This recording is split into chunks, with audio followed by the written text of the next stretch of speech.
Everyone, welcome back to my another vlog. और ये है लास्ट पार्ट। तो हम जा रहे हैं अब अपने लास्ट डेस्टिनेशन में। तो ये पार्क आपने देख लिया था जो कि पिछले व्लॉग में कि मैंने बताया था कि बहुत अच्छा बन रहा है ये पार्क। आई होप कि 1-1.5 साल के अंदर अंदर ये बन करके रेडी हो जाए और बहुत बेहतरीन पार्क अपने चित्रकूट के अंदर बनेगा। और अभी भी वहाँ एक कांच का ब्रिज बन रहा है, कांच ग्लास वाला, तो वो सबरी वाटरफॉल के पास है। तो चलिए अब आगे बढ़ते हैं और नेक्स्ट डेस्टिनेशन को आपको दिखाते हैं कि हम कहाँ पहुँच गए। और बहुत ज़्यादा अच्छा लगा, मतलब आप भी देखेंगे इतना सुकून लग रहा था। और वहाँ छोटे छोटे शंकर भगवान, पार्वती और हनुमान जी भी बने हुए थे। तो चलिए आप लोग वीडियो को आगे कंटिन्यू देखिए। और हाँ, जिसने भी अभी पिछला ब्लॉग नहीं देखा है तो प्लीज़ पहले के 2 ब्लॉग जा कर के देख लें कि हम लोग कहाँ कहाँ और गए थे और कैसे गए थे, कितनी मस्ती किया, ये सारी चीज़ें। और जिसने भी अभी तक मेरे चैनल को सब्सक्राइब नहीं किया जल्दी से जा कर के सब्सक्राइब कर लें और बेल आइकन को प्रेस करना बिल्कुल भी नहीं भूलें, जिससे आपके पास सबसे पहले आपके पास ही नोटिफिकेशन आए। और हाँ, एक चीज़ और कि प्लीज़ वीडियो को स्किप बिल्कुल मत कीजिएगा। चलिए कंटिन्यू देखिए। तो अब हम लोग आए हैं कामतानाथ महाराज जी के दर्शन करने के लिए। तो आइए।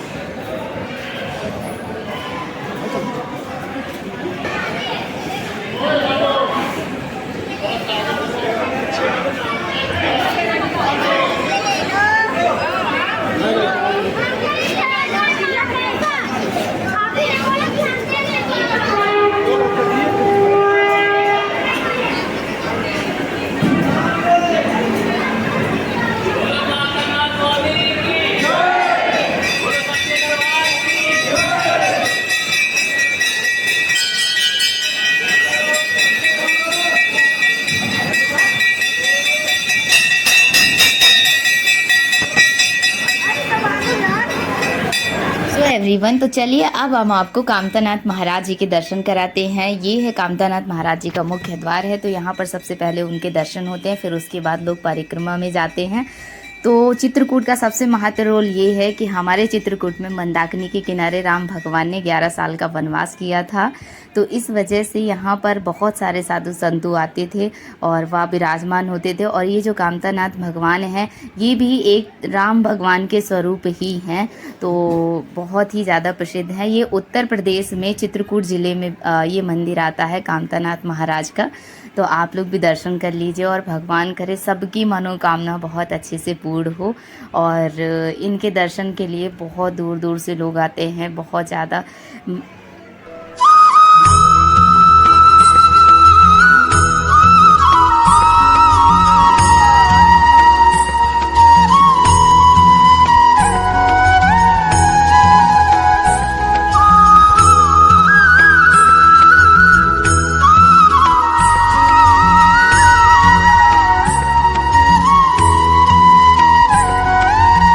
एवरीवन, तो हमने तो दर्शन कर लिए और आप लोगों ने भी दर्शन किए कि नहीं, भगवान कामतानाथ जी से आपने आंखें मिलाई या नहीं।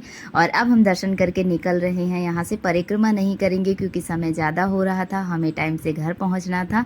तो चलिए अब हम जाते हैं मतगंज राजा के दर्शन करने रामघाट। तो एवरीवन, फाइनली हम लोग आ गए हैं रामघाट मतगंज राजा के दर्शन करने और गंगा आरती देखने। तो अब हम यहाँ पे देखेंगे आरती। तो चलिए आप सबको दिखाएंगे और पूरा इसका टूर दिखा कराते हैं कि मतलब कैसा है। और बहुत प्यारा है। और अभी आरती चालू नहीं हुई, 7 बजे का इसका टाइम है। तो बस और देखिए मेरे पीछे पूरा नदी दिख रहा है, बहुत प्यारा। और बारिश है, मौसम बहुत अच्छा है।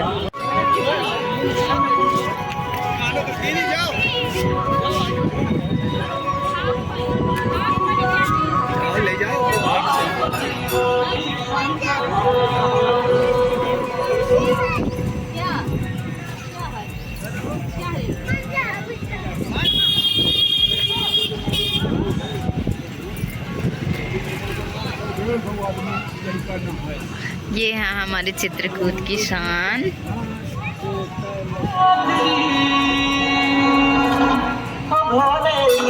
यहाँ पे ऐसा रेस्टोरेंट नहीं है।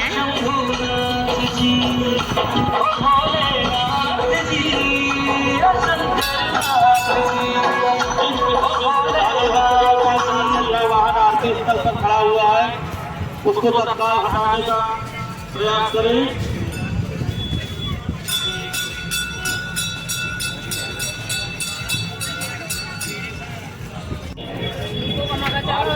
गाड़ी में तेल रहा था, चल हम नहीं मान जाएंगे। दवा दे 250 इतना ज़्यादा दवाई 250 300 दवा देना, दवा दे तेल।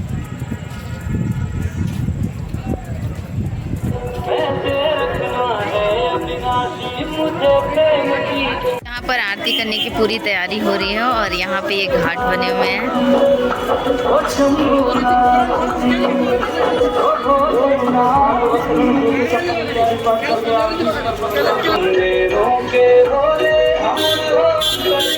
ये हनुमान जी, ओए क्या हुआ?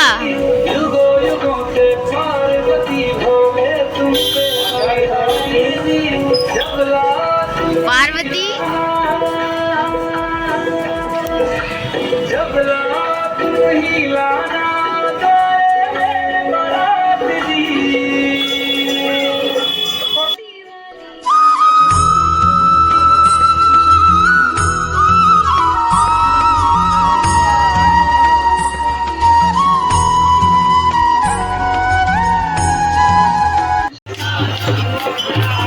मम्मी कहाँ गई?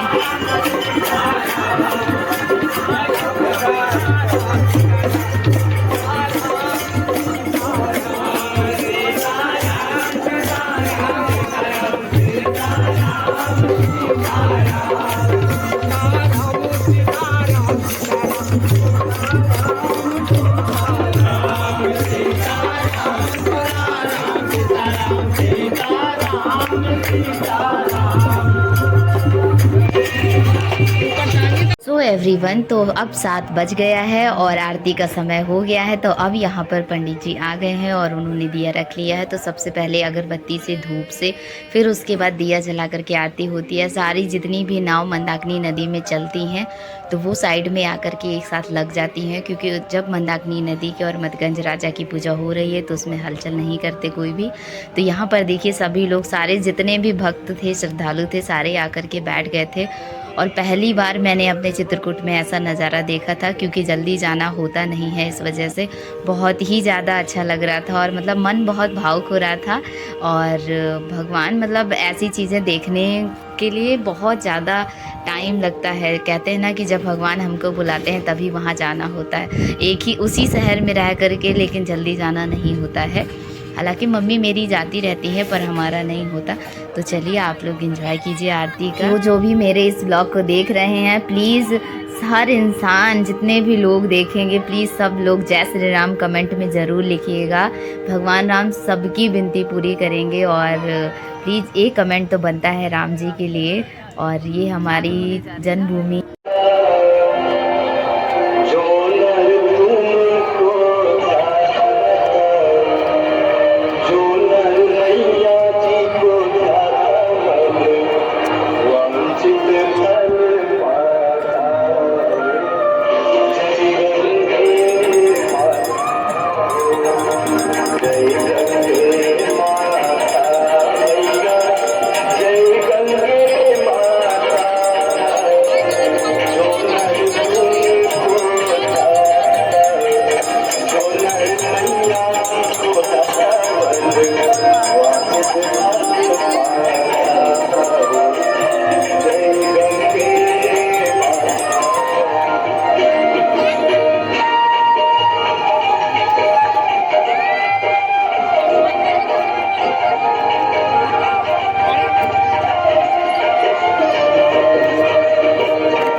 ठीक करो।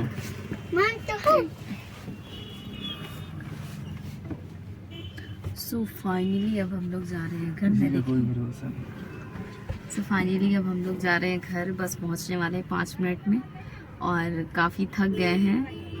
तनु भी थक गई, तनु का भी सर दर्द होने लगा है और बस मुँह खाती तकरीबन सब चीज़ें जीजा समझ बैठी हैं। जाएंगे और कल सुबह मुझे निकलना है 4 बजे। तो चलिए, अरे नहीं मैं गाड़ी का बताओ ना, मेन चीज गाड़ी है ना। मैं अभी हिसाब कराओ जाके। दिख रही थी मैं।